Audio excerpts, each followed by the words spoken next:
You're listening to the Actors Resource Podcast with Aaliyah Lay, a podcast for actors and improvisers with interviews from entertainment industry experts.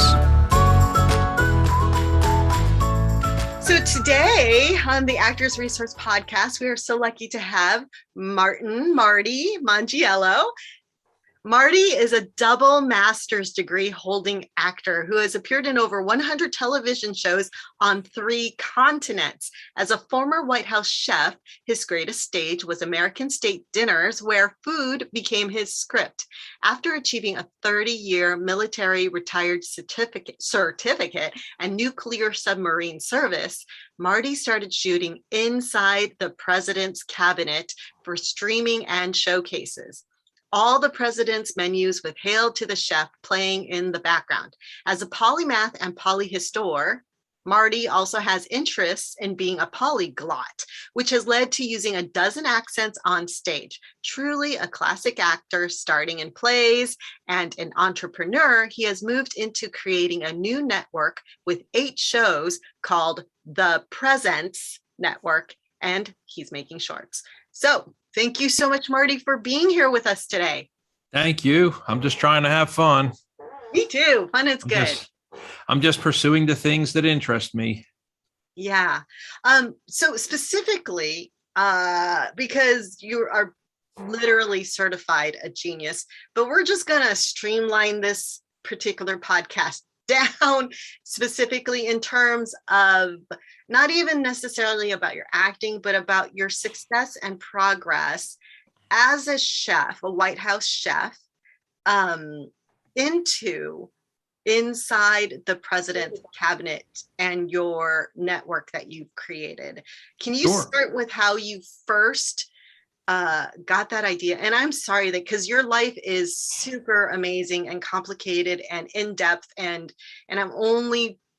we're only focusing on a tiny part of it right now. Yeah, I got bit by the presidential bug as early as 1992. Alia, I was interviewed and told you could work, for the White House military office. I had been in the military about 9 years at that point. I was 27 when I was selected.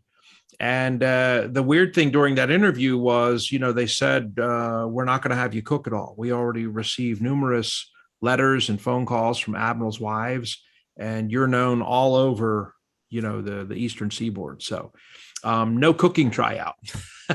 This is all about your family, both sides of your family.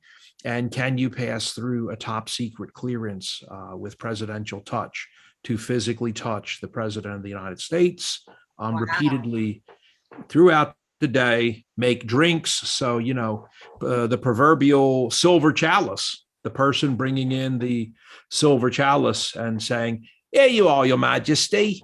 And the king says, "Did you drink from it?" "Yes, I did, sire. It's good. Really, drink from it right now in front of all of us." And the person throws it on the floor and runs off. And of course, the guards grab him and kill him immediately, right? As obviously there was something in there. You got to be cleared to be back there behind the bar making drinks for the president and all of his friends until 2 a.m. So very important. That's how I got the job. That's how I got bit by the bug of serving the presidency. And about a year and 2 months later, about 14 months later, longest HR investigation I ever went through, Alia. I was told, "You're okay. You're cleared for work. You've got a top secret and come on up." So I drove up to Washington, D.C., of course, and started doing the work every day. So it took over a year after your first initial quote interview? Wow. Yes, it's a long investigation into both sides of your family. Wow. Yep. And so that's what got me started. And of course, after a couple of weeks of working in the White House, I told People magazine this in May. I was in People. I was scared shitless for 2 weeks. Scared to death. Seem like you're a person who gets scared about anything, but that's I was 27 at that point. Today I'm 56. I'm a little bit wiser, but I was scared to death, girl. Yeah. So, I didn't know if I was going to be found on the side of the road like Vince Foster or who knows what. I had all types of crazy born identity things going in your head. Yeah. Everything you're walking around, the nuclear briefcase, all types of security, retinal eye scanners, palm scanners, all types of stuff. Whoa. You're underground in the nuclear bunker. You know, you're doing duties down there. Now the next day you're working with the CIA for poisoning prevention, and then the next day you're working with the Army for decontamination of the first family and how to go through that and do that because there's been a dirty bomb blast nearby. Yeah, all this stuff. I mean, it's like, dude, this is really heavy, bro. This Whoa. is some heavy load, serious ass stuff. Okay. Nuclear launch in 4 minutes. 30 minutes. I mean, you're listening to all this stuff through speakers, people running around, we're going through drills and practicing stuff. And you're all part of that. And you're saying like, I thought I was just coming here to cook, man. Right. Right. I thought I was going to be like flipping steaks. So they're like, no, you're going to become a bartender. You're also a housekeeper. You're a butler. You're a military aide, and you will work inside of the nuclear world underground. You're going to have a lot of responsibilities. So I was a chief. I made chief while working at the White House military office. So it was a heavy load, and it left a permanent impression on my mind. Yeah. So a lot of those stories, without breaking the top secret code of anything, is what I do on Inside the President's Cabinet. Mm-hmm. I talk about a lot of things that people are terrified to bring up. Yeah. Or they're afraid they're going to lose their job, or they'll get declassified at the State Department, or get kicked out of the NID or the CIA, and NID? Sorry. National Intelligence Directorate. Yeah. Okay, great. Thank you. Yeah, that's the clearinghouse in the United States now for, all the stuff. So used to be the CIA was the toppity top, but now it's kind of NID, a new facility that we created, a new faculty in America. So, that's where I have a lot of fun. I talk about all these things, and I make sure I'm talking about things that have never been covered. That's cool. So, and since I don't work for any government agency, nobody can really threaten me with all types of phone calls, and we'll have your ass strung up from the ceiling in about 8 seconds. No one has been able to do that. And so the stories have been getting out. Nice. That's so cool. Oh, and what made you decide to so first of all, how long were you working there as the chef for the presidents? Yeah, so I stayed until 96. Okay, so that 1996. Is it's just a 3-year tour. If you're in the military like me, okay, you do your 3 years and you move on. And for folks that stay there their whole life, it's kind of a career killer. They were offering, I had calls regularly like, hey, man, we don't want to lose you. If you're bored at Camp David, why don't you come down from the mountain? We'll have you work at the White House, Marty. The president loves you. The Clintons will call the Secretary of Defense themselves. I was like, no. Don't do that, because it's a career killer. And you get viewed by other warfighters as a pussy. You're hiding in the White House. Instead of going back out to the fleet, instead of going back out into the jungles and into the deserts, you were hiding like a pussy boy, with your little tea service and silver teapots. And we had people like that I know to this day. They stayed at the White House, Alia, for like 10, 15, 20 years. Mm-hmm. And it's terrible to see that they retired as an E5, mm-hmm. a very low rank, or an E6. And it's affecting them to the tune of, millions of dollars in their pension that they're never going to collect, because they were never able to advance in rank. Okay. So you chose, after your 3 years working as the chef at Camp David, is that correct? Yes, I was the executive chef there and one of the managers of the resort. Okay. Wow. Okay, cool. And so but you decided after the 3 years to move on rather than continuing in that direction. Yes, I went back to the fleet, back underwater. Wow. Okay. And you decided that because you had a different goal in mind? Like, what did you have in mind? Yeah, how you went?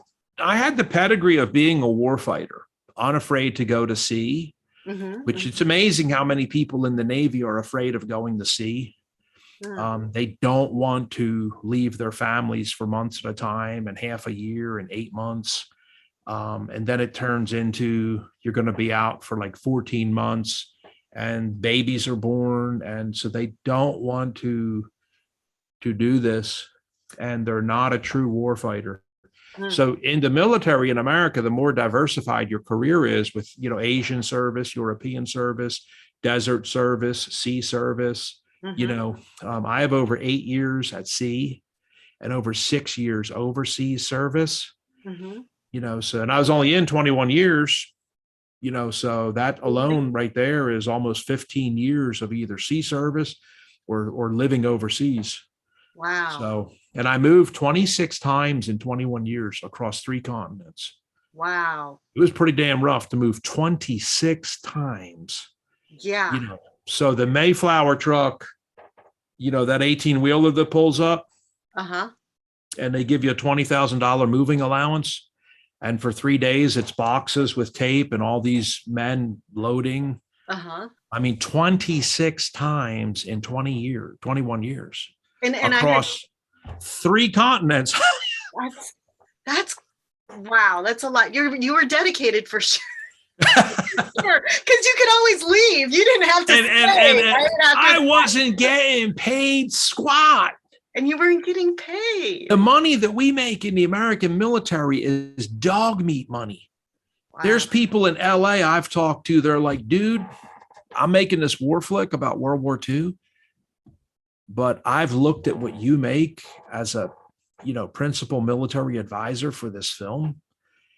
And Marty, I wouldn't even get up out of bed for the denigrating amount of money that people in the military in America make. It is sick. Wow. It's next to nothing. I mean, it's scrapings. Yeah. So what made you decide to stay? Because you could have done anything, right? Obviously you could do. I'll be honest. I pissed off a lot of people every 4 years. When my reenlistment would come up, I went out and was on job interviews. I had resumes typed up, and the old crusty lobsters would find out about it. They're like, "What the hell are you doing? We heard you're out on interviews." Yeah. I'm like, yeah, I'm weighing all my options, bro. You've been in like 8 years. You're a lifer, dog. I'm like, no, bro, I'm out on interviews. I'm going to make my decision in about a week. Thank you for your comments. Yeah. And it always ended up, I stayed Navy and I figured, I'm going to get my life pension. If it's the last thing I do. Because that's the big payoff. That's how the American system has been so successful. We only use humans predominantly medically in the range of 18 to 38. And once the human reaches the age of 38, medically, we get rid of them. The bodies can't perform any longer. So, and it's amazing. You go out on an aircraft carrier with 5,000 people and it's, filled with 20-year-olds running around. And it's like, how the hell do they know, how to launch this F-18? Who taught them this? The kid's 20.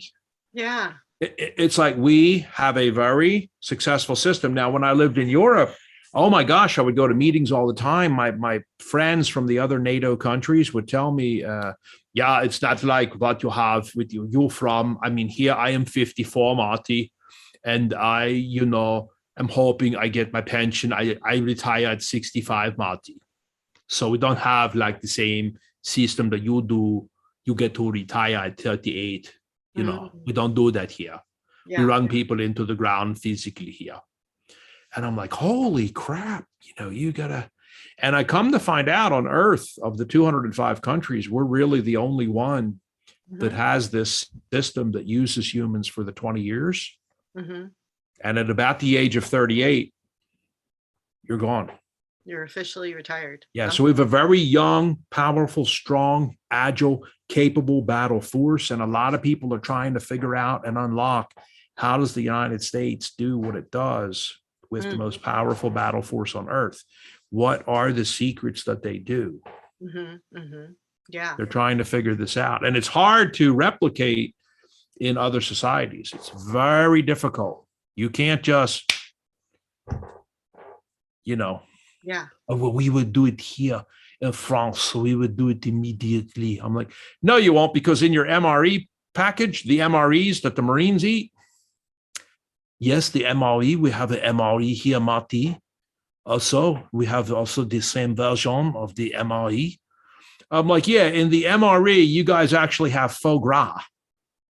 You have a little tin of foie gras that a Marine is eating in the desert. Foie gras in the MRE, bro. You're never going to be able to do like what we do. You'd have to get rid of the foie gras out of the emergency rations. You'd have to get rid of that. We cannot get rid of the foie gras, Marti. I'm like, yeah, you're never going to be able to do what we're doing. Okay. Yeah. Well, what's an MRE? The meal ready to eat is the dehydrated food. Oh, and it's like one day's ration in a poly bag. And you'll often see Marines, squeezing peanut butter and eating like beef stew out of a squeeze. Yeah. And you're like, what are they eating? They're like, oh, they just handed out a case of MREs to everybody. It's dinner time. And it's all like squeeze packages, squeezed Jello and squeezed beef stew. It's kind of like space food. Well, the French have foie gras in their MREs. Yeah. So it's different. It's different. So it's definitely different. Yeah. Okay. So you stayed until you could retire when you were 38. And then what made you come up with the idea of creating your show inside the president's cabinet? Well, I had always acted on stage since a very young age. I grew up in what I consider to be the Von Trapp family of America. Everyone in my family was required to be in plays, to sing, dance, build sets, paint, direct, produce, learn lines, produce and be in a couple of shows per year. It didn't matter what mom and dad told you, you were going to be in the show. So, you just did whatever you were told to do. And progressively, the child was groomed to take on, acting and lead roles in acting, so, I think I grew up in Philadelphia, Pennsylvania. Okay. All right. Yeah. I think my biggest role I ever did, I won a best supporting actor for the Eastern Seaboard. I played Grandpa, the lead role in You Can't Take It With You. Congratulations. It was like the longest running play in Broadway history. And they just remade it. It ran again for like another 6 years. So that was a very interesting part. My dad would make tapes for me to listen to study. And then he had a brace that he put on my leg to make me limp like an old man. And I had to wear that around, So it was part of growing up like that as an actor. And so I have always been prolific at speaking, talking, being unafraid on stage. The number one fear of humans, is not actually going into a dark cave and meeting a massive spider that's going to eat and kill you tonight. It's not about going in and meeting Darth Vader. I'm your father, Luke. Okay, it's actually talking on stage. The number one fear of humans. And I was like, I'm good at this. I eat this up. Yeah. Okay. Yeah. And I think I like being mysterious. I think I'm David Blaine reading a Stephen King novel inside of Area 51. I actually like being mysterious. Yeah. So part of that mystery then was taking all the secrets of the presidency and unlocking it and presenting it. So since I had the presentation down and all of the experience of working with the first family, that's 6 presidents I've worked with now, starting with Biden in 94 and George H.W. Bush that I was hired by, all the way through. I never thought Biden would become president. I mean, he's almost 80 years old. Yeah, I mean, in what capacity did you help them? Because unless everyone goes to your bio, can you Yes. explain? Because there's a little disconnect. Like you were working here as the chef, but then you stopped and then you went back into the force and this. So how did you end up working with Biden and Yeah. So okay. he was a great guy. He's always been an advocate for childhood hunger and ending it. So in 1994, I went to the Rayburn building in Washington, D.C., and I was asked if I would come, representing the White House as a chef. And I said, of course I would. And I brought one of my chefs with me. And that was Childhood Hunger Day. And so in 1995, we had a massive Childhood Hunger Day on the exact same day of the Million Man March. And we fed shelter food, dehydrated food with Chef Paul Prudhomme, was probably the most famous chef that was there, and Dr. Dean Ornish of the Preventive Medicine Research Institute in Sausalito, California, was one of our speakers. I asked them, could Dean Ornish be a speaker? And so they said, absolutely. He's like super famous, Dr. Ornish. And so that's how I first came in contact with what is now called President Biden, on childhood hunger issues. And he passed through a lot of legislation that year benefiting children in the United States. We took from 1 in 4 children per night in America goes to bed hungry down to now it's down to like 1 in 3. So we think that still is bad. Okay. Yeah, but better. Yeah, but better. So, and I have tirelessly worked in shelters all over the earth. So, and I know you and I have talked about that. So Biden, that was my interaction with Biden, the first interaction. Other ones, Obama, President H.W. Bush, President Bush, they have sent things here for the United States Presidential Culinary Museum, which I built and own. It's very, very famous. And then, you get involved with these presidents with different issues. One of them with Obama, I worked heavily on veterans issues for the the VA home loan.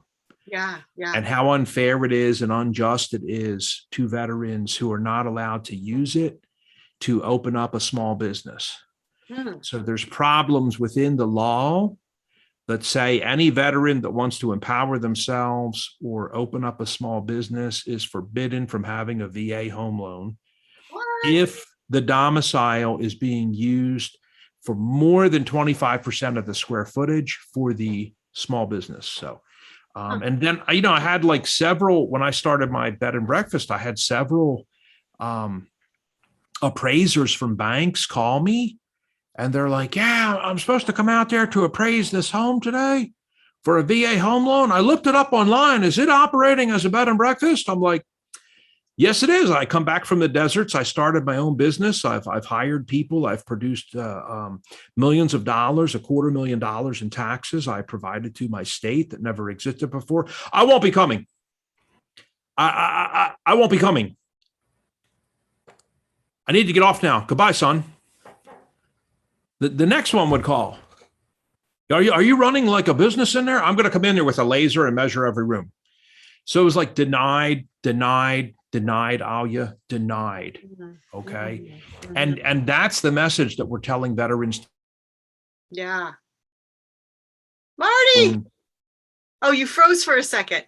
Oh, sorry. That's okay. You did too. That would make sense. But that's the message we're telling veterans today, that is, if you come home from the desert and you think you're going to lift one finger to empower yourself, you can forget it. Don't do it. Okay. We don't want anyone creating wealth for themselves. Okay. And it's pathetic. If you look at veterans with the VA home loan after World War II in Korea, it was almost 60% of veterans opened and started their own business. Today, with the number of veterans who are killing themselves, because it's going up again. Oh, no. It's going up to like 23 per day that cap themselves in the grate or put a pistol into their mouth. The girls mostly take pills in nonviolent ways. Most women do not use handguns and stuff to kill themselves. But we have many women veterans killing themselves now, okay? Thousands and thousands and thousands. Today, entrepreneurialism for veterans it's 4%. Because they changed that law after Vietnam. no one is allowed to start their own business. So it's something with President Obama that I've been working on to try and get changed. Yeah, I would think that it sounds Yeah, empowering. I mean, I had, it's crazy. One guy mentioned to me, he's like, if I come there and I see anything on the cars, the bumper stickers for Mary Kay or Tupperware, I'm going to measure the whole house with a laser. If I see the Mona V Juice sign out on the front lawn or anything that you're doing like Herbalife or anything, I'm going to measure every room, sir, with a laser. Oh my God. I'm like, dude. I don't know why I think that's funny. I have a weird sense of humor. Don't even come here, bro. Yeah. I had to get a commercial loan. I had to get an SBA 7A loan, which, it was 3% above prime. Forget about the nice rates of the VA home loan. That went out the window. Why did every time prime would go up in the Wall Street Journal every day, it's 3% above prime was your new rate, your new monthly payment. Yeah. Oh my God. Well, I paid off that loan 22 years early. Thank God. Okay. Yeah. Thank God our guests loved us so much at the bed and breakfast, but it is really hard to do anything for yourself. I'm like, why would you want to give a veteran a free home with no money down on a VA home loan? There's no jobs. There's no jobs. So you're going to jack them up on a home loan, but then they can't find a job no wonder they kill themselves. Okay. There's no wonder they want to live in the woods. Okay. Everyone's trying to go out to the woods and get the veterans out of the woods. There's over 10, 20,000 of them living in the woods. And I'm like, good luck until you change this law, where people used to come home and they would build like an auto mechanic repair shop in the back in the garage. We had women that came home who were wax and waves from World War II. They opened up a salon in the basement with 2 chairs. Mm-hmm. Some ladies want to do acrylics or French nails, anything they could think of to make a little business and get something going. Yeah. Well, it's all discouraged. So it's like, okay, you guys keep doing what you're doing, until you fix this law. Yeah. This issue is never going to change. And President Obama has been really helpful with that. And what's going on with it now? I mean, I know we're a little off topic now, but. Oh, no, it's fine. It's about the presidents and things I'm involved in. And so one of the crazy things he did was he opened up the first Facebook utility in history where regular citizens of the United States could Facebook the president. And I think I was number 3, they said, that he answered. And so an inquiry into the VA was launched about the VA home loan. And I still have that letter today. And I'm still working this issue and proliferating it to try and get a change because they're really scratching their head. They've been throwing, an additional 1, 2, an additional $3 billion at the VA, more money than I've ever seen for the VA, the largest hospital system in the United States. Mm-hmm. And they still can't fix why people are killing themselves, and it's a lot because since I went in 1983, I've lost about 1.3 million colleagues at my company that I worked at have killed themselves. So that's pretty scary. Like if somebody was to say that to you, like, oh, no, God, no, don't go to work at Sony in Burbank. All those people end up killing themselves. It's really weird. Oh, yeah. But it's like 1.3 million have killed themselves since I first started. And you would be like 1.3 million have committed suicide that worked at Sony in Burbank. Right. Since 1983. Yeah. What the hell is going on at that company? Why are they doing it? Yeah. Oh my God, no, I don't want to work there. No. No, I'm gonna take the job offer over at Universal. Mm-hmm. Yeah. It's horrifying figures. It's a terrible company to work at. Statistically, something is going on. I wonder if transcendental meditation might be helpful in the meantime as the absolutely law changed, They just have started accepting. We have the first female president in history for AMVETS, American Veterans, AMVETS. And her name's Jan Brown. And she started advocating and pushing for yoga at the AMVETS posts and other funded programs, holistic programs that actually benefit and help people, welcoming families into the post. It's not just a watering hole to get drunk and poured into the back of a cab, 5 nights out of the week, where you bury yourself inside of a fifth,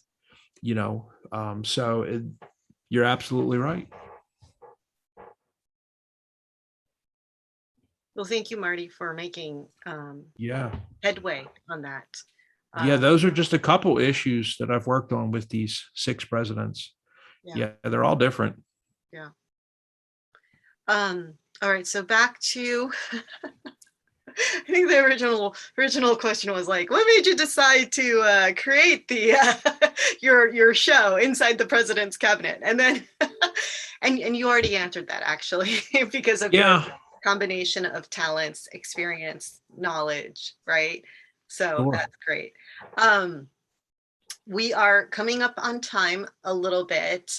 At this point, where can we see Inside the President's Cabinet? How can we follow you or find out more about you?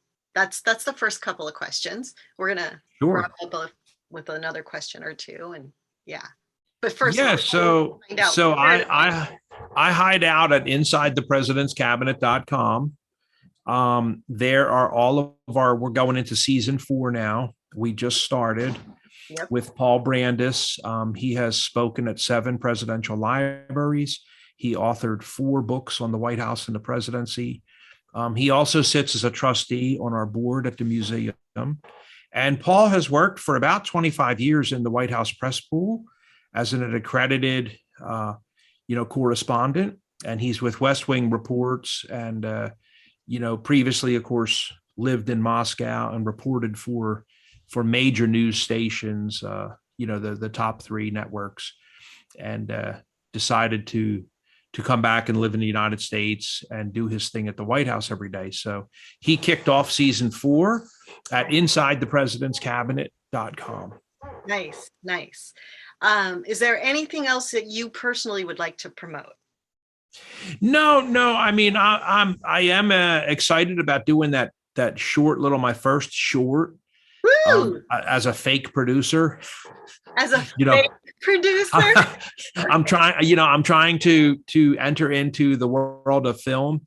Yes. One of the ladies I just interviewed, Jody Binstock, there in Los Angeles, is way ahead of me.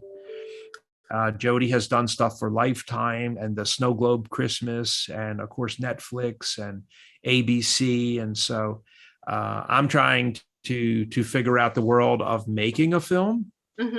And you? No, she's not mentoring me. I just interviewed her for another show that we run. It may interest you to know. So she was fascinating to interview, and I got her laughing. I said, well, now that they got rid of Harvey Weinstein's casting couch, we can all relax when we go in to try to get a part or try to get a gig or try to pitch a job. And, maybe we won't be kicked out of every office like Stan Lee was and told, this is childish and idiotic, Stan. It's children's comic books, and we're not going to make a film about it. Okay. So, it's like those days of having to do sexual acts to get a contract, to get a part, I think those have pretty much been stamped out. I sure hope so. I certainly hope so. Les Moonves was really disappointing. He contacted me and wanted to run with our series Inside the President's Cabinet. And he sent a crew here from CBS to film. They did 4 filmings here, including a sizzle. And then the next thing I know, Les Moonves is arrested, or damn near told you're going to be arrested if you don't leave the building. So, and then he left the building from CBS Worldwide. And the next thing you know, they're saying like his $80 million golden parachute, they cut all the strings to it and he crashed hard into the earth and he's not getting his money. So there went that whole series. And it was just a real shame because we were super psyched when they came here from CBS to film. Yeah. It was like, Yeah. You're like, we got it. I told my wife, I'm like, babe, it's Les Moonves from Yeah. CBS Worldwide. Yeah. And then, they're like, Mr. Moonves has been escorted out of the building. It's like, Right. damn it. Right. I don't know the outcome. Like, I of course heard about it, but I was surprised because I don't know. That's Yeah. I mean, I always say, but Les Moonves, I was so really? Yeah, and Bill Cosby. Bill Cosby for sure, but 20, 30 women come out and say, look, he touched me, he fondled me, he raped me, he drugged me. It's like, yeah, maybe 3, 4, 5 women, and they're all lying. Okay, maybe. But dude, it's 20, it's 25, it's 30 women. Please give us all a break out here. I mean, I have a 10-year-old daughter. I have a wife that I love, my mom. What you're doing is disgusting. Yeah. Okay. You need an orange suit with shackles and to hobble back and forth, with the leg shackles too, please. That's what you need. Yeah. So hopefully all that's gone and yeah. And I hopefully it is. And at least most of it is now awareness and things are changing for the better. Yeah. Because I mean, that's all we want to do as men and women. We just want to go to work, earn a loaf of bread, put a loaf of bread on the table. No one's looking to have 6 Lamborghinis and 3 private jets and a half fractional island that they own in the Seychelles and, perverse behavior, of all this stuff. Yeah. A loaf of bread and we're good. John Duddy, the famous prize fighter, told me 2 weeks ago, he's like, I'm just really appreciative for the work. That's it. That's So for don't get me wrong, I would not complain about getting 6 Lamborghinis or blah blah blah blah. But neither would I, but I'd have to give at least like 5 of them away to the Toys for the Children campaign or something. Yes. Yes. And by the way, Charles Wachter just contacted me today. I know I was introducing you to him from Holy Moly. Yes. Yeah, he just wrote me back on LinkedIn today. So he's having a lot of fun doing Holy Moly and Fear Factor. Oh, okay. Yeah, he's got some great shows, man. Yeah. Well, hopefully, Marty, that another network, if that's what you want, will come to you for the Inside the President's Cabinet. So that would be hope great. So. You mentioned real quick that some of the fun parts of Inside the President's Cabinet is sharing really fascinating secrets about the presidencies, like all throughout our history. And you told me a story earlier, which I found fascinating, about Betty Ford. You said you wanted to share a clip. Do you have a clip? Oh, yeah, I have a clip for her if we want to share screen here for a second. Okay. And we'll do it. In fact, why don't we do it with the audio and we'll optimize for video clips. So I always tell people, make sure you click where it says, optimize for video clip. Can you see that okay over there? I can see it. Let me see if I can turn up my light a little. Wow, that's so much better. I guess this one will be a video, even though I do not have any makeup on. Oh, that's fine. I've got my big mouth open. It looks like someone's getting ready to ram a banana into it. Bananas are delicious. All right, let me see. I'll just put it on for a second. Let me see if the audience out there and you can hear the sound. Okay.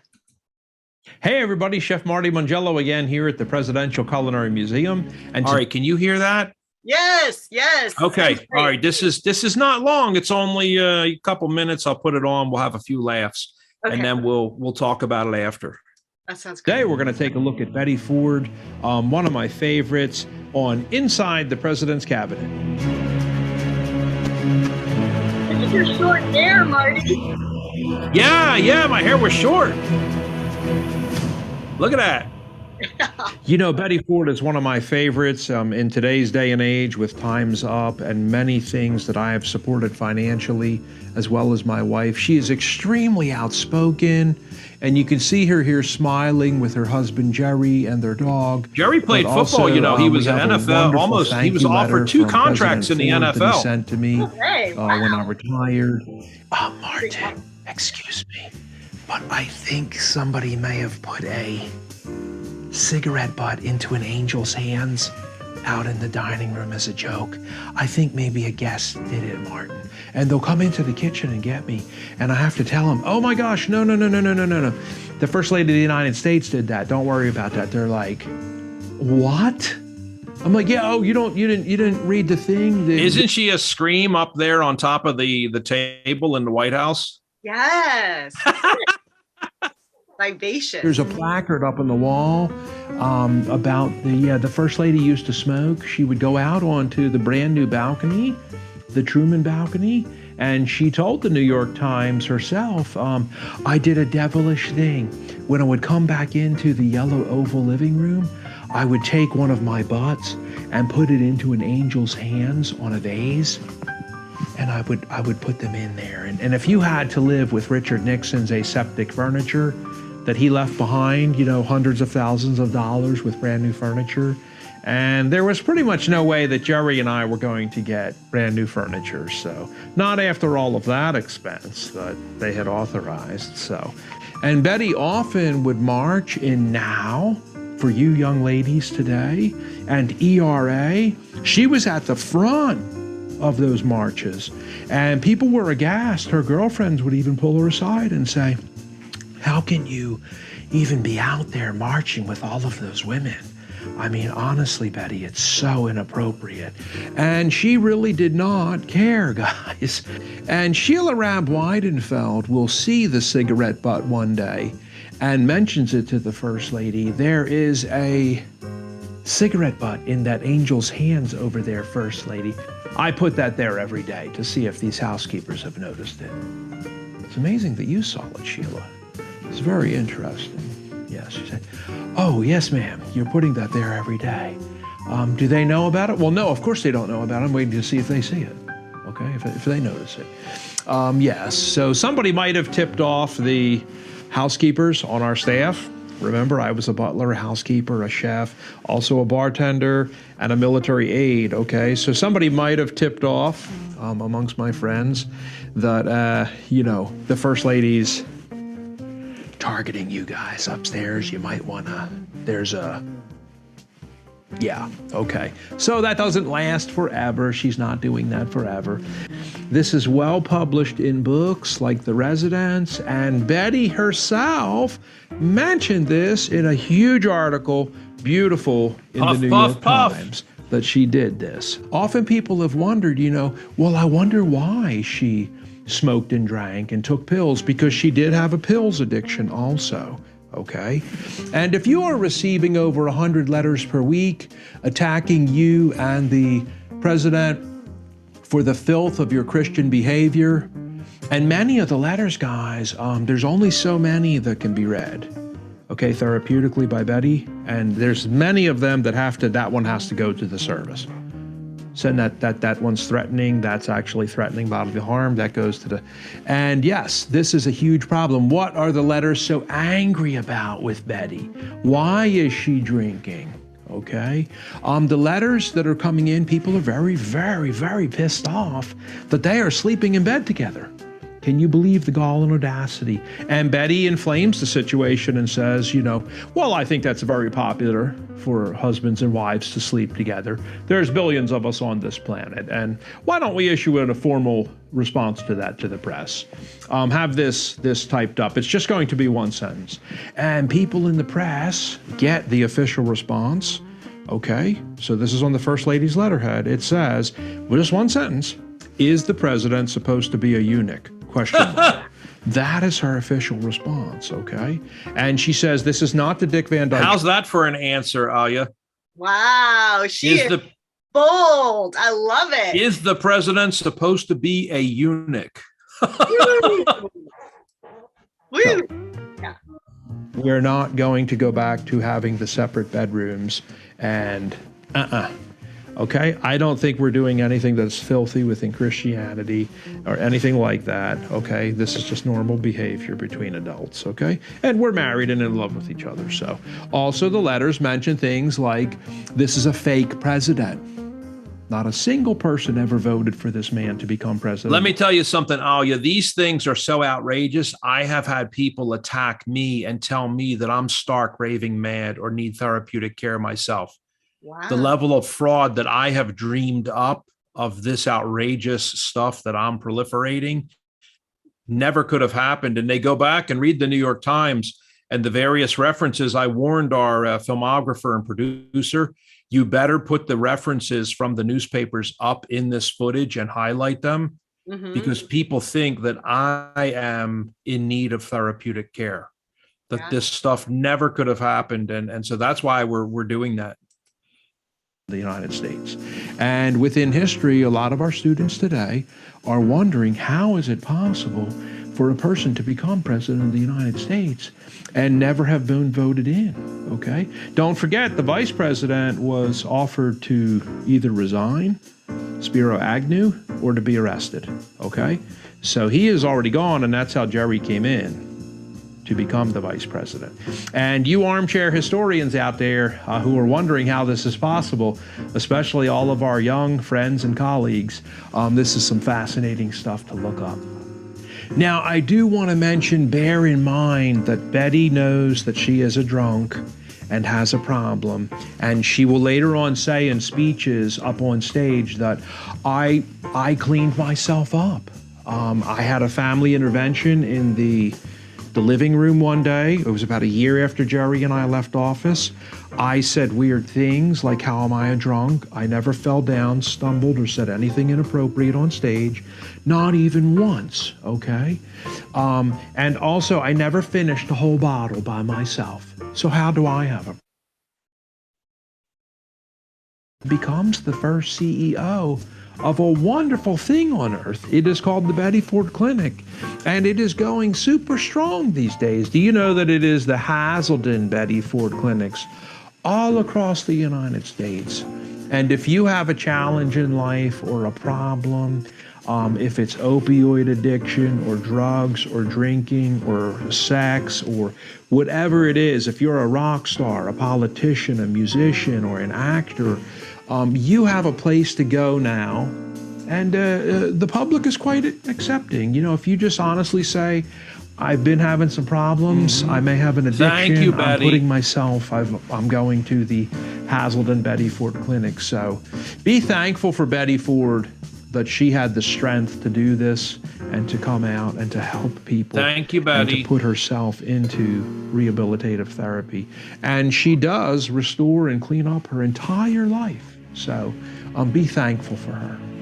Thank you for joining us and celebrating a wonderful shero, Betty Ford, here on Inside the President's Cabinet. That's great. So I'm going to turn that off, but yeah, what a story, right? Yeah, that's amazing. What a woman. And can you never hear any of this, right? That's what I always say. You never hear these. Nobody is, you know, they called me one day from Trigger Street Productions with Kevin Spacey. They said, we're really interested in what you're doing with the Screenwriters Guild, Marty, and we realize you have all the filings for anything to do with the presidents, and you have done all these filings, so we don't want to violate anything. But we're very interested in talking with you. And as you know, House of Cards has been super successful. Yeah. And they just bought the rights for one of my friend's books. It's called The Residents, which went straight to the New York Times #1 list. It sat there for several weeks. Oh, congratulations. Yeah, Kate Bowers Anderson. So I was like, wow, man. Yeah, I mean, come on, Trigger Street. Let's do it. So they call me, they say, I'm like House of Cards for all the presidents. That's what they say. Yeah. They're like, dude, give me your elevator speech in less than 1 minute. I'm like, it's only going to take 8 seconds. I'm House of Cards for all the presidents. Done. They're like, that was only 6 seconds, bro. I'm like, I'm sorry. Okay. 2 more seconds. It's like that easy. The Addams Family. No, that is clear. That is crystal clear. Yeah. Yeah. Great. Okay, Marty. Thank you so much for being our guest here, and Well, thank you. really appreciate you. And Yeah, everything you've done for our country as a veteran too. absolutely keep charging.